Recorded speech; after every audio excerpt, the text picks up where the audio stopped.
Lisa.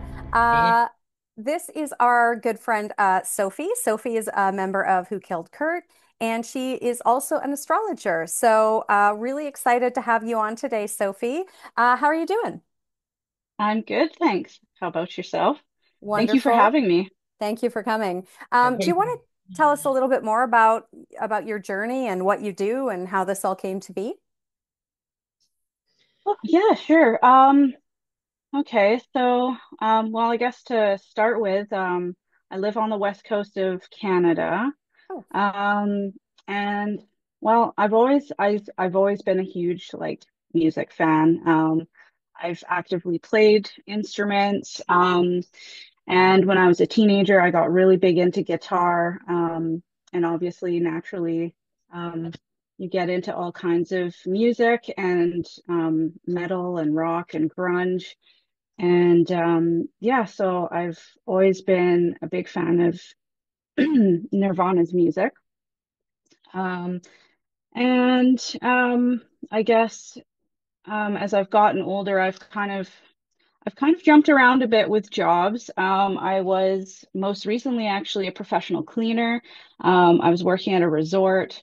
And then in the background, I've always kind of had different hobbies. So one of them being astrology.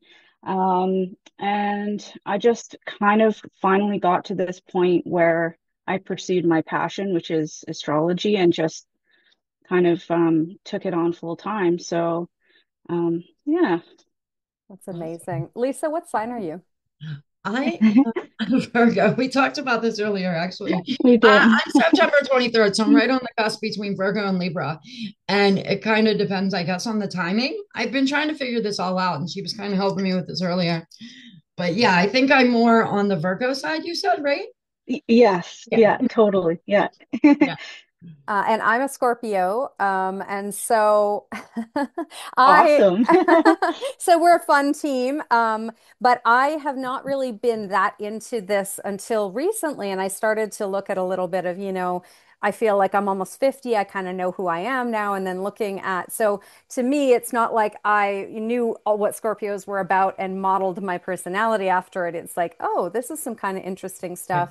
But I don't know a ton about it. So I'm really excited to learn more from you. Sophie, what's your sign? I'm an Aries. And what month is that? Aries?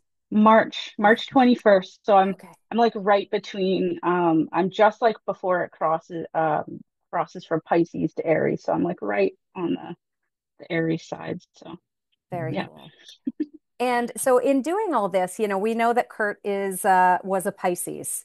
So how would you like to start? Would you like to tell us more about how, I mean, Kurt wrote a lot about astrology in his music, Yes.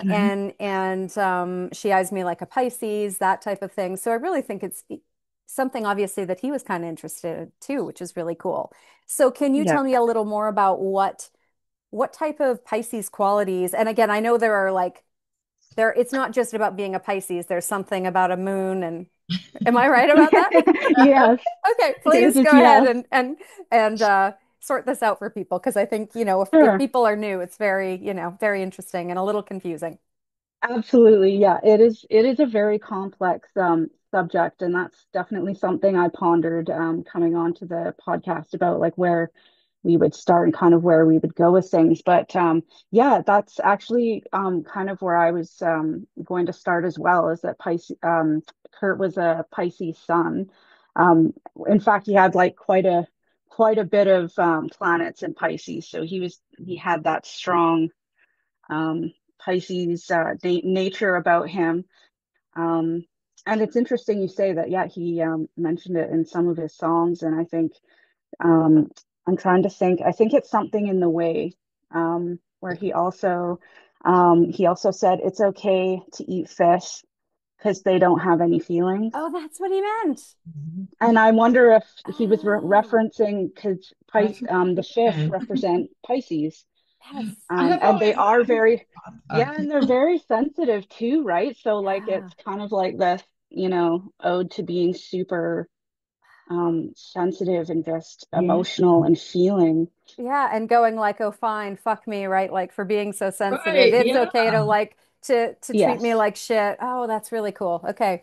Did you know that, Yes. Lisa? Were you already Yeah, I thinking? never knew what that part of that song Oh meant. Like, yeah, yeah, yeah. you sing along to this shit and you have no idea what half Yeah, of you're it. like, well, he Yeah, but wasn't that a makes perfect sense, vegetarian. actually. You're like Yeah. trying to figure out where he's Yeah, it going makes with perfect this. sense. That's And I've cool, actually Sophie. heard people say that too, like, oh, was he vegetarian? I'm like, what the hell are you talking about? And they're like, well, the one line of something. And yeah, so yeah, it's interesting though. I've never put that together.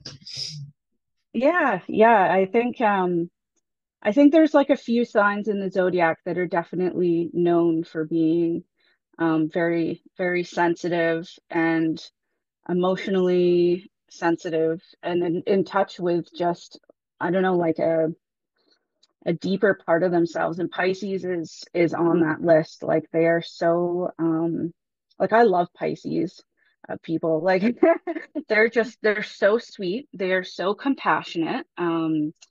They're extremely caring and they like they see things in, it's like the opposite sign of Pisces is Virgo, which is much more like critical, like observations and um like zooming in on things and looking at it with like, you know, fine detail, whereas like Pisces is much more about the bigger picture and kind of how we're all connected. And I think that's why they are so sensitive and compassionate because they see kind of where we all like fit in together, Now, So isn't there a quote too where Kurt said something about one of his big problems was that he loved people too much? Mhm. And I think yeah. that's part of that connection, isn't it? Where people like who are super sensitive, and a lot of times I talk about being a highly sensitive person because I am. Lisa likes to pretend she isn't. She has this big shield that I used to have growing up too, so I can see right through Lisa's. Yeah. But she likes to play. She I think has a tougher enamel than I do. But as like a sensitive person, going like, yes, I love people too much, and then they disappoint me or they're hurting me or you can't quite, I think, Where I come cross out the that. gate and I'm like, fuck you right to begin with. And you're going to gain trust before, you know what I mean? I'm not coming straight out the gate with like, oh, let's all be friends. Like, I'm kind of like filling the situation out. And I don't know if that like is accurate for who I am, but that's more of who I am, I I think. did see your chart earlier, and there's that Mars in Sagittarius I was looking at in your chart, and yeah, that's a go-getter. Yeah. Yeah, I'm like I mentioned to you earlier, somebody else had done a chart for me, and there was a part in there that said, like, I tend to do a little better with explaining myself in writing rather than verbally. And I'm like, oh my God, that is so. Whereas Michelle can get on here and talk and Yeah. really get things across to people, whereas when I'm behind a keyboard, I can get all my thoughts across. But when it comes to speaking it, I start stuttering and a bit where I'm at Yeah, completely. Yeah. I'm similar. I'm similar. I have there's some things I share in my chart that are a bit similar, and I definitely understand like that sensitive piece. And um Michelle, like you were saying, you're Scorpio. That's another sign that's they're very emotionally deep, like whereas like Pisces is quite like sensitive and open. It's like um, um, Scorpio wants to go to like the deep depths, like it's a water sign, so it's like let's go to the bottom of the ocean where it's dark and it's like you don't can't see and like let's figure this out. Like that's totally a Scorpio Oh, that's um funny. piece that I So always think of them like that. Yeah. which ones are the water signs then? We've got Scorpio, Pisces. Is Cancer a water sign? Yes. Okay. Yes. Yeah. You know more than Yeah. I do already. Like, I have no idea.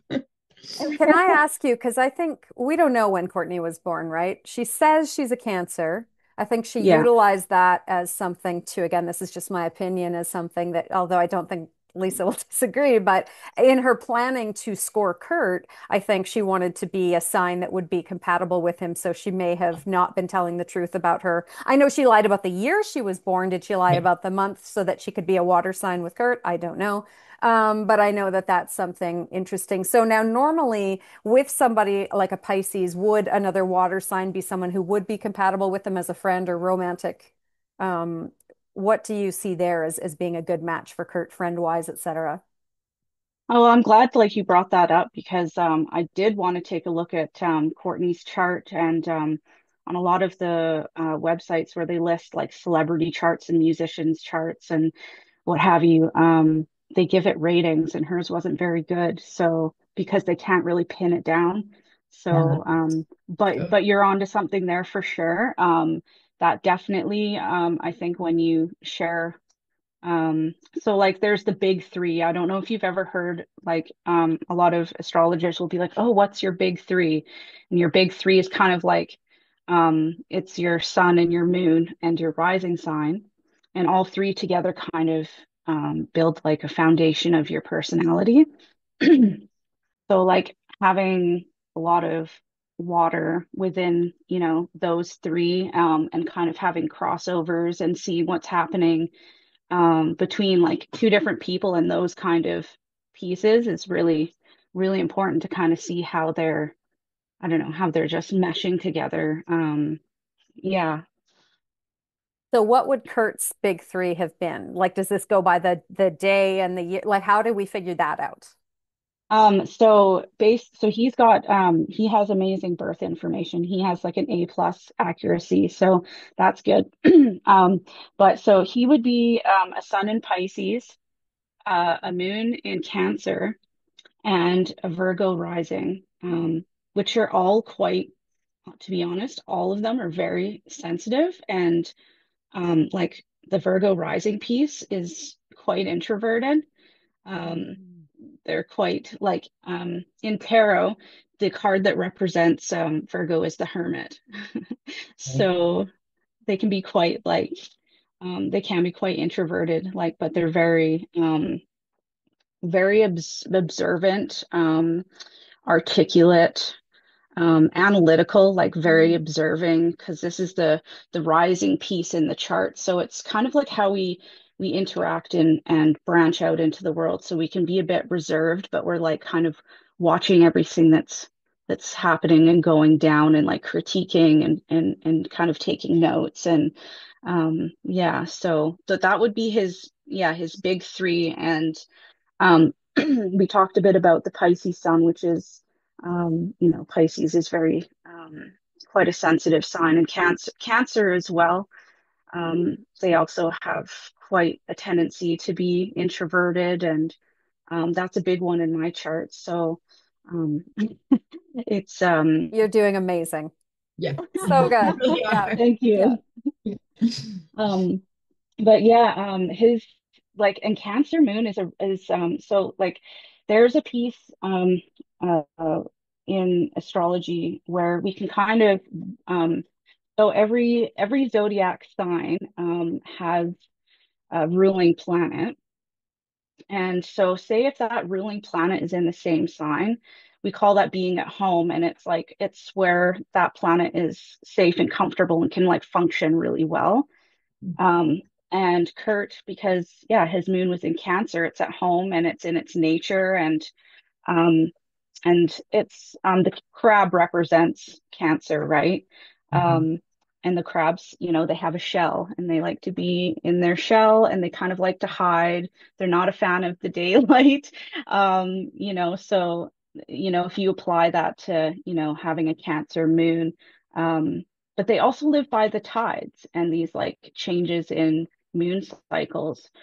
So they're very observant on an emotional level, um, how other people are kind of doing emotionally. Like they watch and kind of can see like this person's really upset and I need to be there. I need to help them. I need to assist them. Like they're just really compassionate people as well. So yeah. So Courtney may not have chosen the right sign when faking it because that sounds like the she Right. sounds like the opposite of that. Now I know we're talking about slightly different things because you're talking about you know, a portion of that. But do we know what Courtney's, again, we don't know because she could be lying, but when you look at the three big things in her astrology, do you get the sense that any of that is accurate for her? Um, so I'm trying to recall off the top of my head because once I saw the accuracy wasn't that great, I kind of was like, Oh yeah. eh. Um, but I did notice she also had some planets in Cancer, and like her moon as well, same as Kurt, which was interesting. But I did, based on some of like, I can't remember exactly, but I know there was some things that kind of jumped out at me as a bit harsh, despite like whether that's true or not that she had that cancer in her chart. But um, yeah, I actually don't really see it personally. I don't. Yeah. I have a really hard time. Like for instance, my daughter, she actually has a very similar chart to Kurt. Interestingly enough, actually. And like yeah, it's very, very different. Yeah. So when we But look at this is sort of a different question. I'm kind of stemming off the Courtney one, but let's say we go in and of course I'm sure you haven't done this, but you look at somebody like Ted Bundy or you look at somebody who has those qualities of being a psychopath. What types of, what types of things are we seeing with those types of people? Like, I'm not saying, well, all Geminis are psychopaths, but, yeah. when we're going like, okay, so, probably not a lot of Pisces psychopaths out there. When we're looking at something like that, is there any correlation there that you've noticed? Well, I do know actually, I think John Wayne Gacy, I think he was a Pisces. Oh, he was. Interesting. I Okay. think, don't quote me, Okay. but there's, and there is like, you said don't judge the Geminis, but I have noticed like heavy Pisces, Gemini, Sagittarius, Virgo. Um, I'd have to study them like a little more closely. But they all had, yeah, those are kind of like a few of the main signs that I noticed Mm, that correlated with psychopathy and that kind of thing. interesting. Yeah. Ted Bundy was a Sagittarius, and Oh, Yeah. is that right? Yeah, like I Yeah. was Yeah. reading just briefly earlier, and just some of the things about, and it just, I don't know, it just, like I said, I don't really understand it, but some of the details, like how accurate they are, is just like, how does this work? But well, that's a good Yeah. question, Lisa. I think you really nailed it. So I'm going to tangent on something here for a hot second. So I remember, so I'm a skincare person, right? And there's this very famous cream called Creme de la Mer. You've probably both heard of it. It's very expensive. It's very shishi. And the scientist who made it used to work at NASA, and he had gotten third-degree burns from an experiment that went wrong. And he made this cream to fix those burns. So this is how the story goes. So he wasn't just using, if you look at the ingredients, you could go buy a Nivea cream. Actually, the German Nivea is very similar to La Mer. But what he did was he used sound and he had some way where he was using sound to ferment the C products that he was using in this, and that's what makes the product so different. And I'm 20 years old reading this at the time, going like, well, that's bullshit. And then realizing later that, okay, hold on. No, this isn't just like some woo-woo thing that somebody's doing with sound. Like sound does change the way plants grow, right? So we do know that sound Mm-hmm. actually does change the way plants um, grow. We know they love metal for whatever reason, like so Yeah. plants. So I Good just thought, taste. yeah, exactly. So I just thought it was so interesting because some of this stuff where we go like, oh, that's because we don't understand it scientifically, and we go like, oh, well, that just sounds like garbage. And then it's like, oh, wait a minute, hold on, why does this make more sense now? And then you can actually go, oh, okay, well, it might have sounded that way to me at one point when I didn't really understand, but now I see how it actually is science. So can you explain, I think, sort of why do people born under specific signs, why does it feel like that makes sense scientifically and that there is a bend towards that where we're not just going like um, we're not just guessing. Like why are we finding the truth in this? In astrology, Yeah. yeah. that's a really good question.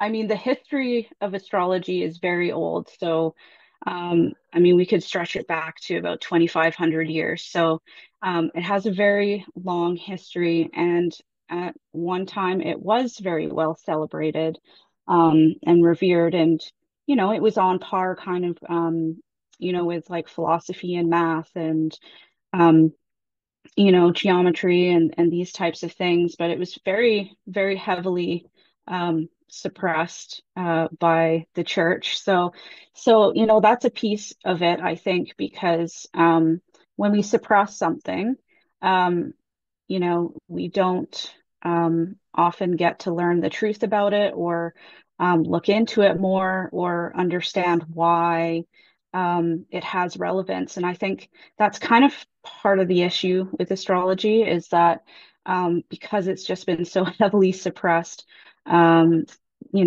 haven't really actually been able to fully, study it even, do studies and see why it does work. And like I like to always say to people, um, if it didn't work, I wouldn't do it. Like, I mean, I wouldn't make a business if what I wasn't doing was helpful or relevant or um, helping people understand themselves, heal, whichever way we're looking at it. Those people would be like, oh, that's garbage and I'm done, you know? So when So, you're charting for somebody, is this like a timeline from like birth to death? Or is this more of like a personality type deal? Is there like a timeline where this is like laying out certain things that are going to happen in your life or certain changes? Can you see that sort of thing? Or is it more like of a personality descriptor kind of? yes, you can definitely see those things. There are different methods at looking at a chart where you can gauge. So, like for instance, if we want to find out in someone's birth chart, when a significant event happened, we could basically look at the houses and, say that's about 2 to 3 years of someone's life, and then go through the 12 and calculate basically the age of someone when something very significant happened. Mhm. Um, but also we can we can go back in time and look at things that were happening, or we could go forward in time as well and see what's going to be affecting someone at a certain time, especially if it's something very significant like a Saturn return or like that's a big one, or a return, which is basically um, when a planet goes completely around your chart and then comes back to its original position when you were born. Those are usually really significant, pivotal times for a person. Um, so there's like different ways in which we can use time to calculate certain things. Like if we want to find, yeah, like I was saying, like if you want to find the age of someone, um, you could do it that way in their birth chart, or we can look at what's happening now so we can compare our birth chart to where things are now and, kind of look ahead as well and see what's going to happen. Yeah, so Did time you is definitely. did you go through a timeline with Kurt's chart? Like, is there anything you've seen in there that like back then you would have been like, oh, there's something significant going to happen around this time? Like, were there any like 100%. was there? Yeah. Yeah. Oh, yeah. I definitely I've looked at his chart, his just when he was born, which is like just a snapshot of when he was born, and it's just the different traits and sort of tendencies that we're kind of wired with. Um, but I also compared his chart to the day he passed, and there was definitely very significant shifts happening in his life at that time. I think you guys are probably familiar with the term the 27 Club. Mm-hmm. Yes. Yeah. Very. Yeah. So in astrology, we often, there's a couple things we associate with the 27 Club, and that's the Saturn return, which I kind of just briefly mentioned there. And then a nodal, a nodal opposition, which is a bit of a trickier term. But in our chart, we have something called nodes, which are actually representing um, the positions of the moon. And it can actually show us like where our life path is and what we need to move away from. Um, and so when Kurt passed, he was almost coming into his Saturn return, and he was in his nodal opposition at the time he passed. And there's definitely quite a few other significant things, but I found the Saturn return to be um, quite interesting because for a lot of people, that happens around between like 27 and 30. And it's kind of that age where you feel a lot of pressure, and it's kind of like a midlife crisis where you feel like, oh my gosh, I've got these habits, and I've got this addiction, or I've got this thing I do that like I need to stop, and I need to get myself together. And Saturn in astrology kind of represents like father energy, like strict, keep you in line, keep to the rules, learn your boundaries, structure. It's kind of like the dad, wagging his finger at you, like get your shit together kind of thing, right? And yeah, so those were two of many significant things that I saw happening at that time. So do you feel like could someone have warned Kurt, looking at it, would you have gone, okay, something significant is kind of happening here, and Kurt is going to need to kind of be careful? Would that be something, or am I completely off on the level of like sort of like psychic type of stuff? Is that something that you can, you're looking at this going like, okay, I feel like you need to be careful for the next, few weeks. Or, I mean, a lot of times you hear about people saying, well, don't go on that plane, or, this. And of course, I know we have questions about, I mean, we know the CIA and the government has tested out psychics for a long time, so I don't want to go too much into that. But is that something that astrology can do as well? Yeah, definitely. And if he was my buddy, my personal buddy, and I was doing astrology, I definitely would have nudged him and said, "Hey, this is a really difficult time you're going through."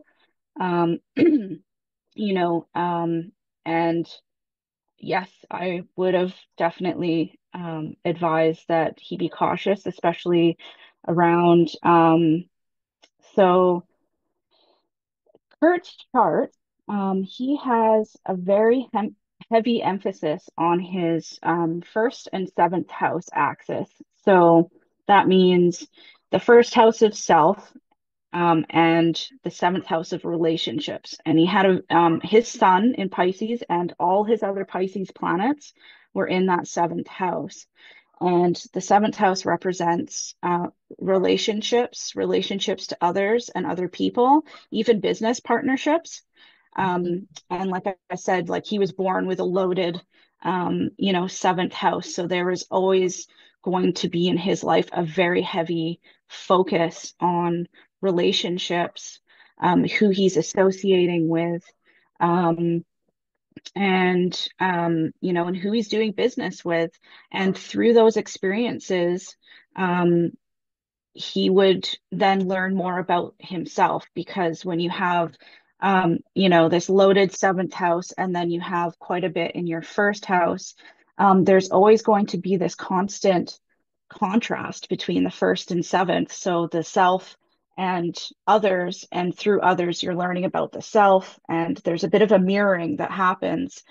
Um, so so that's one piece that I definitely paid attention to, um, because when he did pass, not only was he almost experiencing coming into his Saturn return, he was also having this nodal opposition, which often when that happens to a person, it's you start questioning where you're going in life, and you want to make big changes and turn things around, um, because you can see the contrast of so easily of the direction that you don't want to go, that you feel very pulled to pursue your path.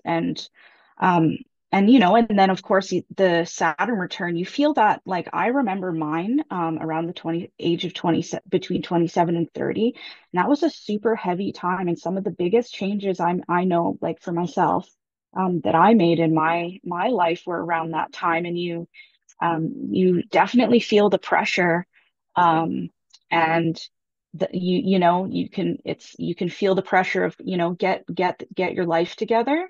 You need to clean up your act. You need to get more structured, boundaried. You need to start Mhm. having some, rules in your life. And yeah, so that was that was quite significant, to see that. And at the time of his passing as well, that seventh house had quite a bit going on, um, currently, not just like what he was born with, but what was happening at the time. And that was a bit eye-opening as well to see that. So I was going to ask if we were to look at the charts of like the people that were around him at that time, is there a way to like pinpoint like this is who he should have been staying away from or, distancing himself from, stuff like that? I think, yes, I think you could, because Um, man, astrology is so complex. There's so many things that you can do with it. And but actually, I love that you brought that up, because that reminds me of another piece of his chart, his birth chart, his 11th house, which signifies friendships, social relations, group settings, like even concerts, like any kind of group social event, networking, all of that. That's where Cancer was in his chart, and that's where the moon and Jupiter were sitting. So I know we talked a bit about the moon, and that's more the emotional, psychological self. But Jupiter is actually expansion and luck. And when I saw that, well, like, it emphasized that what a sensitive, supportive, kind friend he must have been to people. Like, honestly, just so giving. Like, that's what that says to me, is just he had so much give, whether that's, emotionally, or just, um, but there's another side to that. Like, I always tend to look at the positive, like the positive and the negative, because it's about personal choice. I think with, like, a lot with astrology is like you have a choice, and what you choose can really change things. But with that 11th house, I could easily see someone being, if they're not cautious and they're not careful, um, potentially like being taken advantage of, Mm. because you're just so giving and just Yeah. so compassionate, and caring, just like, here, like, no worries, like, here, I've got this, like, it's fine, and to the wrong people in the wrong hands, that can be quite, disastrous, considering also other pieces of his chart that just, like, speak very emotionally sensitive. So, Yeah. We just, Patrick, who is friends with Kurt, just did a podcast with us last night, and he told a story about, I forget if it was a sandwich or something, and they were talking about getting some food, and Patrick was like, "Oh, I don't have any money." They'd been friends prior to Kurt being rich and famous, and Kurt offered him the money, and Patrick's like, "No, no, no." And then when Kurt left, Patrick found the money, found like a $50 bill under his, like, on his bed or something. I'm not doing the story justice, but I think every story we've ever heard about Kurt as a friend has talked about what a wonderful, kind, giving human being he was. And like you said, that just illustrates how deeply he got taken advantage of by some very, very, terrible people. Now, Yeah. can you tell me, at what point did you go, okay, well, I don't believe that Kurt took his own life? Was that something you saw in astrology, or was it just the weirdness or the facts? Like, at what point do you go, and is there anything astrologically that kind of shows that that was not something Kurt chose to do? well, actually, it's funny, because I actually came to that conclusion before I knew astrology. Okay. Um, so much, when I was younger, being, in high school, I loved playing guitar. I loved rock, metal, punk, grunge. I just, yeah, really gravitated to that kind of music. And I used to buy a lot of magazines, and of course, there was some that were like very specifically released that were about Kurt and his life and things like that. And I would read them. And I guess it was just like a gut feeling that um, I just didn't feel like something was quite right with the common, the common narrative. Um, so I kind of always had this like, you know, I'm not too sure about that, feeling about things. And honestly, a couple years ago, um, I did. That's when I actually did, because I was quite confident in my skills at that point with astrology. So I was like, I've never actually looked at Kurt and the chart of, the day that he passed. And so I did, and I was actually quite shocked at the implications of it, because it's like it's such an involved chart. Like the things that were happening around him, there was so much going on. Um, and much of what I saw echoed what I did know. Um, and, so yeah, it was much before I learned astrology that, I had my thoughts on, the official narrative of things. Um, and also looking at his birth chart, it's like um just I've known a lot of people that have similarities, not obviously not exactly the same. That's pretty uncommon to have like a identical chart with someone else, but similarities. And I often found that a lot of those people were super sensitive, just generous, kind, spiritual too, spiritual people as well. Like I find like heavy Pisces energy is quite, there's like a spiritual undertone always. And um, those people, it's almost like they're so emotionally intelligent. Um, you know, uh, of- there's such an understanding of what's happening emotionally to themselves and others that it's, how would I say this, that sometimes it can offer a better understanding of life in general, and the things that happen, right? So, So did you find, can you give us an example too of like what were some of the things that you saw astrologically on that day that you were like, okay, well, this, really fits in with what we now know as the facts, as to what happened. Can you give us a few ideas there, or a few, sorry, not ideas, but a few things that you discovered? sure. So I think I spoke about the Saturn return and the nodal opposition, which is both of those kind of support that he was actively um, working very hard to make substantial changes in his life. And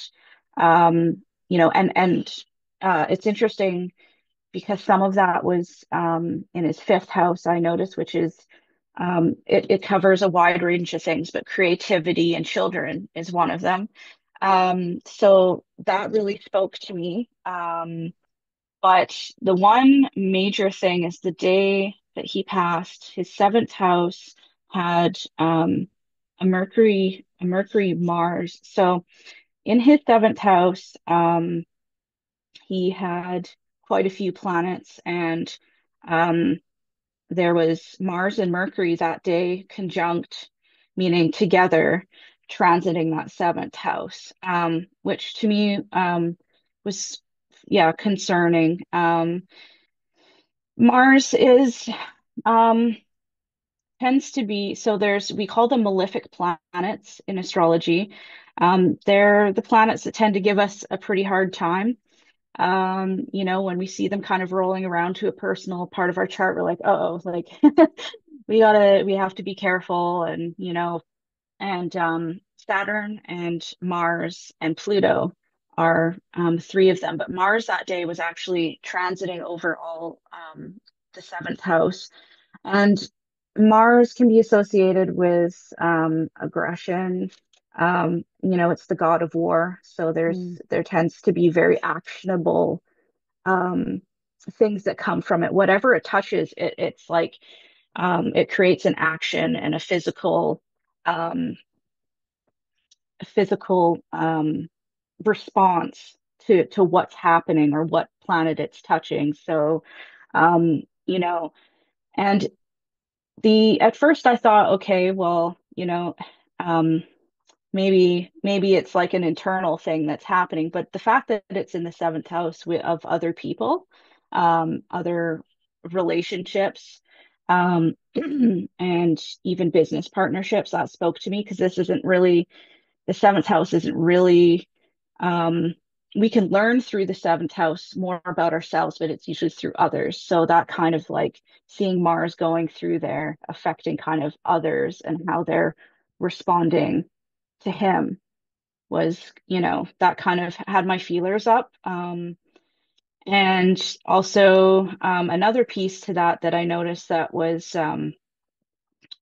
pretty alarming is the ruler of Mars.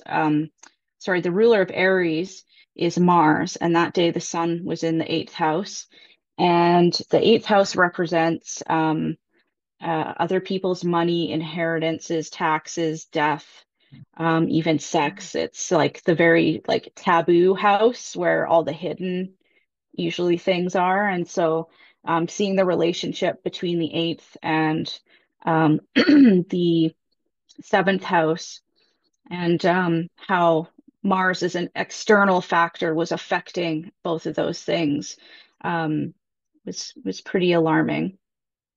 Yeah, it sounds like it. See, I'm gonna have to do Yeah. some more digging now.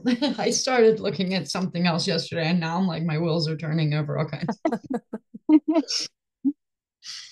So I do know you, astrology is a bit of a rabbit hole sometimes. Yeah, yeah. Oh, It's like, definitely. I've been stuff into Chat GPT just because I have mm, no idea what I'm doing. So I've been reading it through there, but it seems pretty like it's spitting out pretty good information from what I can tell. Like when I go to check it against something else, it seems pretty accurate. So hmm I yeah, mean, yeah, so yeah. we And had, it's sorry. no, so no, you go ahead, love. Um, I guess I just yeah, the influence was there. There was a heavy um influence on what was happening that day. And there was also um, another piece was that I noticed there was quite a bit around communication, because if we look at Mars, so we try to find connections between the external factors or influences and what is happening with that planet in the person's chart. And when we look at Kurt's chart, his Mars was in his third house of communication. So there is, um, you know, there's a connection between, these actions that were being taken, but also communications. So there's like a whole wrap up between other people, relationships, Mars, obviously, which is especially for his chart in particular, Mars is, kind of the planet we're keeping an eye on. So there's that, and then there's a communication piece that also ties into it as well, which kind of had my feelers up as well. Um, so yeah, and then of course, there was the tie-in with the eighth house, which yeah, so that was interesting. The influence for things to definitely be extremely challenging and also like deceptive. Like there was quite a bit of like deceptive energy going on that day in general. So um, that yeah, that's what popped out for me. That's really interesting. And so if you were going to reframe it and you were going to go, okay, well, I'm going to look at all this stuff and I'm going to look at it in the framing of Kurt taking his own life. Does it make sense for that? Or again, the stuff you're seeing is pointing to things like deception, things like, the other influences, et cetera. I know that you went into it, you've known for quite a while that it didn't make sense. And I find it so interesting because I think we have like different types of people who come and go, well, I know Kurt didn't do this because I was a user. I know he couldn't have done that with the gun. Or I know shotguns really well. I know he couldn't have done that. Or you've got people who are just like they've been in CSI or science or they're medical professionals and they know that this is an impossible scenario. And then of course there are people like us who just like go, I don't know, there's something intuitively wrong about this. It doesn't make sense. Hmm. And then you get into the rest of those things. So looking at it, go and you go into the looking at his charts. Was there anything that, could kind of go either way, or are they all pointing to this deception type of other outside influence situation in his death? That's a good question because I tend to be pretty critical myself, and I like to look at different vantage points and different points of view myself. And that is one thing I did look at is it possible, that he took his own life? And yes, but that seventh house, like it's others, it's other people. It's not saying me, the self, it's saying other people are action, like creating some form of action upon um, you know, his person, his self, um it's another thing is the Mars piece. Mars can also represent the body, right? So that was something um that I considered as well. Was that first seventh house axis because the first house is the body and the self. So what impacts the seventh usually impacts the first, and so on and so forth, like I was saying. So I definitely, that's the piece that got me when I asked that question, because it quite plainly, in astrological terms, says other within that seventh house piece. So yeah, That's really it's interesting. quite, Brilliant. yeah, quite explanatory there. So a Yeah. lot of this too is quite mathematical. I know ancients and stuff, they would, Stonehenge, et cetera, is all supposed to be kind of pointing towards certain astrological signs, et cetera. So I know that there are ley lines and I know how all of that generally, I mean, have a general sense of how that works. But quite a lot of what we're seeing in astrology, again, is quite mathematical and is it not? Yes, yeah. We're so lucky in this day and age that we have computers, because these charts probably, however many years ago, they were hand cast.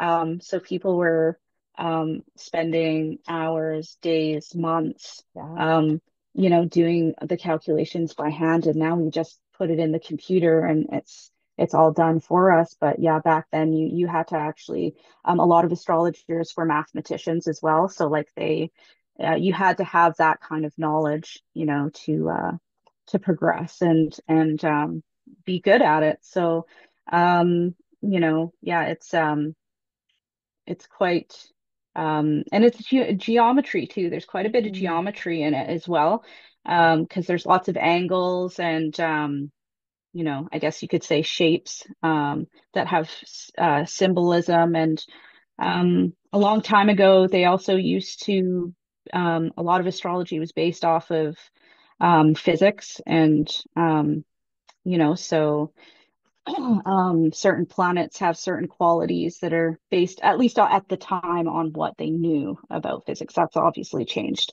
hugely, but yeah. So can I ask then, you get up in the morning, you have your coffee or tea or whatever you like to have in the morning. Now, how does this dictate your day, knowing this type of thing? If, you go, okay, well, when, I think back in the day, we would all just go look at our, you'd get your your Scorpio is this today, your love life is this, these are your lucky numbers. But being somebody who actually understands the science behind this and how does it affect your day? Do you change, your plans based on what you've seen in your own, in your own how would I say that? Basically, from what you've read in your chart? That's a great question. Well, I I have a tendency naturally to be a very like high anxiety pe person. Um so I actually try to just like sometimes you just have to, it's the what will be kind of thing, like because there's so many even little things that can happen, and you could just get, I think you could get quite lost in the details of it all and how it might impact you. I tend to try and pay attention to like the really big things that are actually hitting very personal parts of my chart that I know through observation of my own chart are really sensitive and difficult. So like I'll pay attention to the bigger things, but um, you definitely at a certain point you have to kind of just be like, you have to just let things be and but there's certain times where I'm a little more cautious or just aware, even just being more aware. Like Mercury retrograde. I don't know if you guys have heard that one, but Yes. um, it's I tend to just warn like my partner or whatever and be like, oh, just be prepared. Things might go a bit wonky and. I was actually born under a Mercury retrograde, so strangely, I don't always get the same um, kind of issues that other people do, but I always tell other people, just be prepared and technology might go wonky or, delays and that kind of thing. So, Interesting. So you don't want to, plan a really important flight when Mercury's in retrograde type of situation, or give yourself some more time at the airport type thing. yeah, or even just, if even just having that awareness that like, oh, something might just not jive and it might not connect and I might get delayed. Even just like knowing that kind of you're a little more patient about things because you're kind of like, oh, um, you're expecting that, things might not go the way you want. So, you know, um, but there's definitely like, yeah, there's some things, for me, actually, that's Mars is my ruling. I'm because I'm in Aries, so Aries, the ruler is Mars. So when Mars is doing funky things, I tend to I really try to watch out and see what's happening. And because that one tends to, I've noticed when there's something happening, it goes retrograde or goes over certain things in my chart. Yeah, things can get a little intense. So. Interesting. Can I ask one more question and forgive if this is a little too deep, but you mentioned that your daughter has a lot of similarities to Kurt's Pisces sign. And, as you were raising her and, has that been, I mean, I think we all love our sensitive friends and sensitive people, but was that an interesting, not challenge, because they're so amazing. They're artists, they're creative, they're like the best, coolest, most interesting people you're going to meet, but also there is that chance that you're really going to hurt them if you're not sensitive to their sensitivity. So was that a challenge Yeah. for you? In Yes. doing that? Yeah. Yeah. Absolutely. Yeah, that's like a fantastic observation because yeah, it definitely was and I had to be very receptive to like I might think, I might think, it's not a big deal and why are you, the saying like crying over spilt milk, but Yeah. when you actually, you really have to actually, you know, understand that their inner world is very So rich big. and Yeah. yeah, and so much imagination. Hmm. And I think that speaks to Kurt. It was a very rich inner world. And I actually share the same Mercury sign as Kurt. My Mercury is also in Pisces, which is like thought processes, intelligence, communication. I think he was actually incredibly bright. Oh yeah. Um, for being a out of the box thinker, but also having this other ability um, to be very critical in the right kind of ways. Um, and but yes, absolutely with my daughter, you have to acknowledge the sensitivity, and they kind of actually need that extra support and help and love, you know. Yeah. So um, I could only imagine how he was feeling at that time in his life. And I think, too, we didn't know things like the Elaine Aron wrote her book, The Highly Sensitive Person. If you think you're sensitive, you guys should all check it out. You can do a quiz, really interesting, life-changing if you are a highly sensitive person. And I'm not talking either about like, oh, my feelings are hurt and I don't care about anybody else's feelings. You know that thing where people call themselves empaths now and they use it as an excuse to do all kinds of Yeah. shit? No, no, that's not what I mean. I'm talking about a very, very real thing where highly sensitive people, their things are close to the surface, like something that hurts my skin might not hurt somebody else's skin, or I might be more sensitive to bright lights or sounds, or so those types of things. But it's all in Elaine Aron's book, and so you should check that out if you think you're highly sensitive. One more quick question though for you about that. Frances Bean was born on August 18th, 1992. So what do we know about Frances? What does that make her, and how sensitive does she have any of your, it's probably something you'd want to look into further, but does she have any of the same sort of sensitivity that Kurt did, or what do we know about her? We know that her childhood wasn't ideal. We'll all just say that. And that is, Mm, she deserved a lot better than what she got. I think we Sure. can hmm all agree, about that. hmm So what Yeah. does it tell you about what she's like? I actually have, I should look at her chart because I have Yeah, that not would be looked at her interesting. chart. Yes, and now that you've mentioned that, that's actually something because you can see, like it's so interesting when you look at, even in my own chart, there's pieces from, when I look at my kids' chart, I see how things translate to them. It's really interesting. So I bet you would find some pieces. And she's August, you said 18th. Yeah, 92. Yeah. So is that a Virgo? Off the top of my head, I'm quite certain that's a Virgo, which is interesting because he's a Virgo ascendant. Oh, okay. Um, yeah, but I'd have to look at her chart. Yeah, much Well, more in depth. And let's get you back after you've done that. I think that would be really interesting as well, just to, yeah.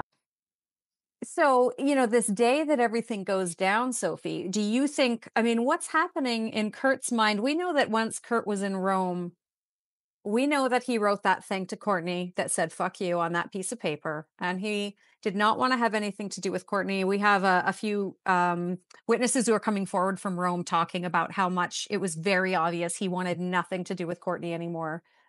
Do you Mhm. think he could have had any idea? Like what do we think? He's obviously very intelligent. Does he know something is really wrong with what's going on with Courtney at this point? Um, I believe that there is information that is trickled in that he has picked up on. Um, so I, bar none, one of the, I would say the most sixth sense zodiac signs is Scorpio. They tend to have such depth and understanding of human psychology, really. And what I noticed is Kurt had his Mars in Scorpio in the third house, which is like I feel like you wouldn't be able to out sneak him, or like he has such a intuitive knowing, um, and he can see such details, just based on the characteristics of his birth chart. I really strongly feel, especially with what was happening in his third house that day, that he had some ideas that something was brewing. I do feel that, yeah. That's really interesting. And again, one thing I thought was interesting, and I'll save this for the Rome podcast. And Lisa, you and I were talking about this a little bit, but you know, um, Ian Halperin wrote that book about the guy at the gas station who said that Kurt told him that he was leaving Courtney and he was worried for his life. And I think we all thought like, huh, that doesn't really ring true.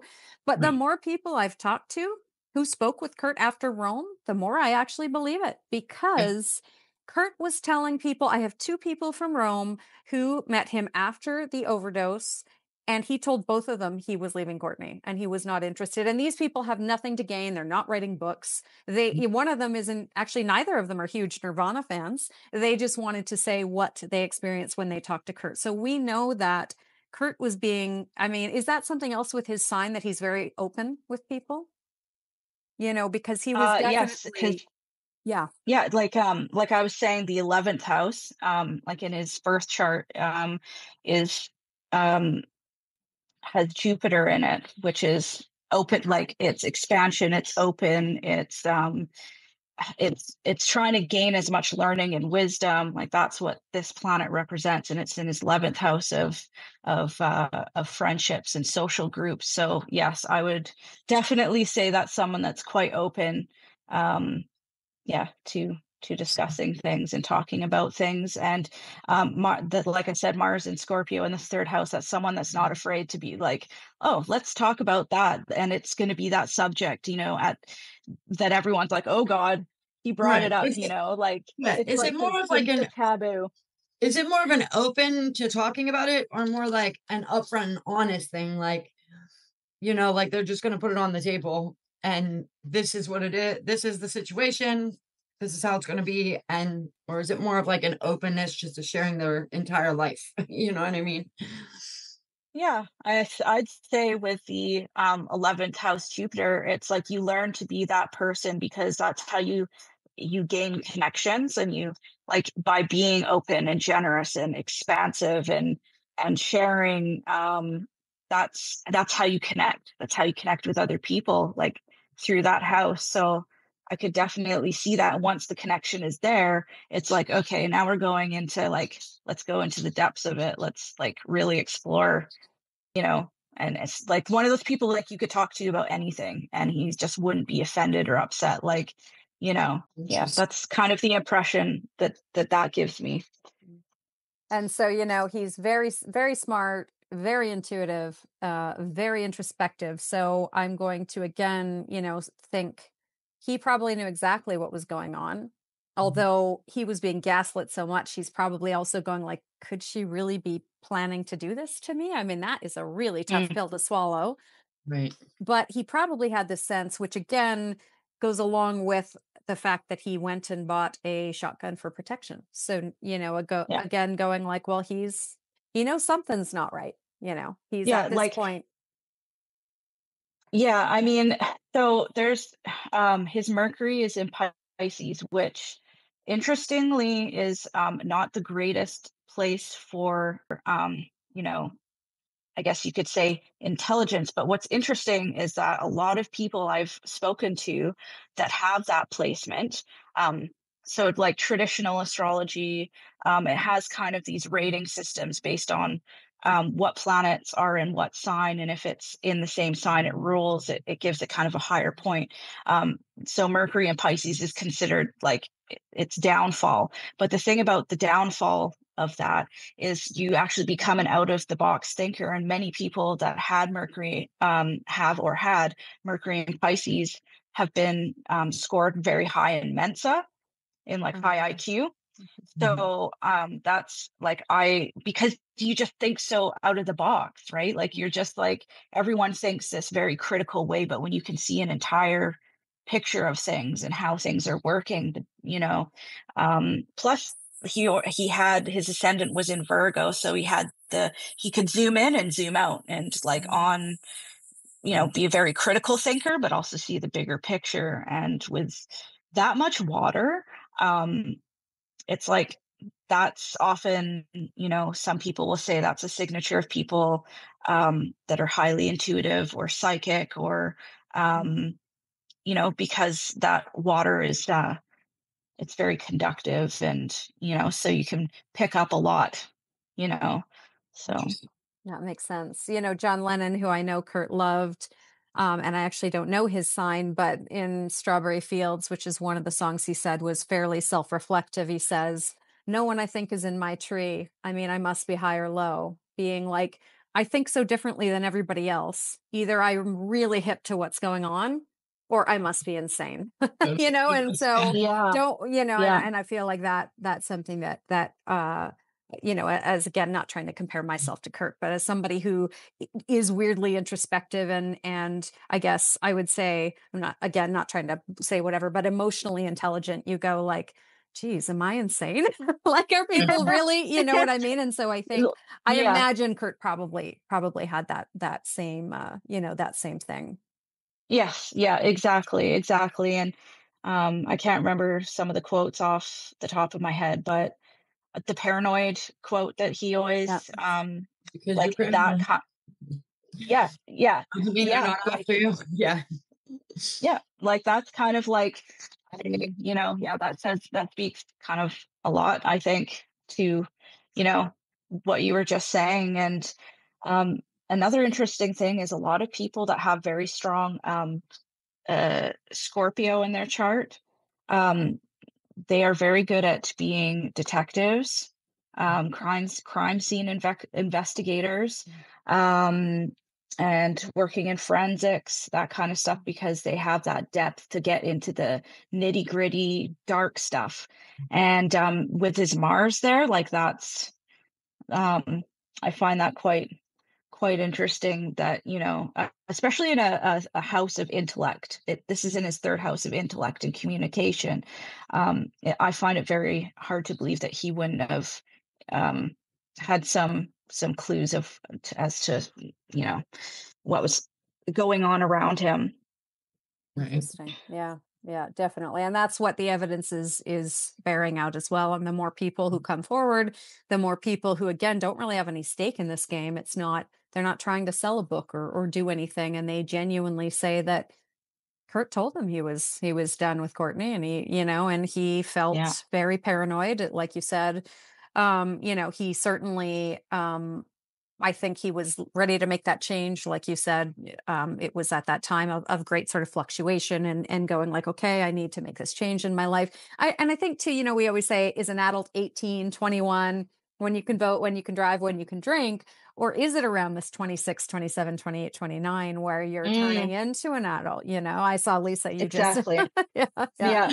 No, Yeah. right, Ken. I'm like, yeah, I wasn't an adult until I was at Oh, least three. yeah, Yeah. 100%. Yeah, no, I totally agree. I'm not 100% sure I feel, you know, Right. quite like an adult yet, but I yes, still 20. question it. Yeah, Yeah. exactly. Yeah. Yeah, Like, exactly. Yeah. I catch myself Yeah. telling That's my it. kids all the time, they'll ask to do something like, we gotta wait for an adult to get here. And they're like, Mom, wait, you are the adult. And I'm like, I'm more adult, you're an adult. We'll wait for grandma to get here. She's the adult. Like, Yeah, that's exactly. so Exactly. ridiculous. Cool. Well, Yeah. thank you so much, guys. And Sophie, I'll probably bother you about John Lennon too, because now I'm interested to see where how he and Kurt kind of relate in that way. So, Yes. cool. Thank you Thank so you so much, much, guys. Sophie. This was awesome. It was. Yes, thank you so much for having me. I appreciate you both so much. It was awesome. I had a great time. You're Yep. you're part of Yep. the team now, so we love you. So Yay. thanks, guys. Talk to you Thank you. soon. Okay. Bye.